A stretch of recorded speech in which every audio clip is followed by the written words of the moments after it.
Greta Thunberg once said, "You must unite behind the science. You must take action. You must do the impossible because giving up can never be an option." Have you ever seen a piece of rubbish and walked past it? Well, if you have, that is a big problem. You all have probably heard of pollution and how it is affecting our Earth.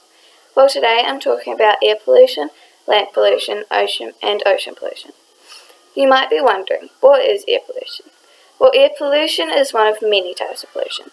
Air pollution enters the Earth's atmosphere in many different ways. Most air pollution is created by driving cars, cigarette smoke, and burning fossil fuels. Fossil fuels are energy sources from the Earth, which when burned for energy cause pollution. Some types of air pollution, such as smoke from wildfires or ash from volcanoes, occur naturally. Air pollution is most common in large cities from many different sources. Sometimes mountains or tall buildings prevent air pollution from spreading out. Now let's talk about land pollution. Land pollution can cause land to become contaminated when hazardous substances are not used, stored, or disposed of in a safe way. Deforestation is another way land pollution is caused. It gets carried out to create dry land and is one of the major concerns. Land that is once converted into dry land can never be made fertile again. Also, there is a consistent waste of land. Unused available land over the years turns empty. This land then cannot be used.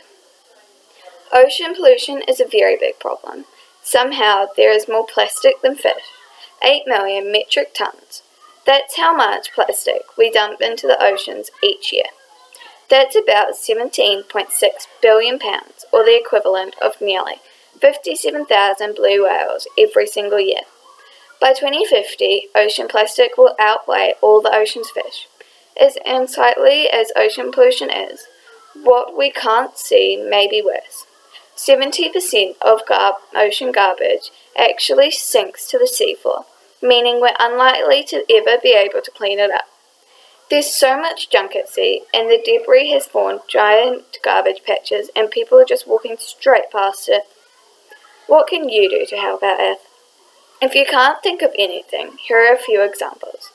Instead of walking past rubbish, pick it up, even if it's not yours. You could walk or bike to the supermarket if it is close to a friend's house. You probably have heard of the 3 R's: reduce, reuse, recycle. Those are very key things to help save our Earth. Putting your rubbish in the right bins is very important, because if you put it in the wrong bin, it can do harm to this world. So remember to put rubbish in the rubbish, recycling in the recycling, soft plastic in the soft plastics, and food scraps or garden stuff in the green bin. Now my speech is coming to an end. I hope I have made you think differently about what you do with your rubbish, to walk or bike to places close to you and take care of this Earth. Now, I just have one more question to ask you. What are you going to do to help this Earth?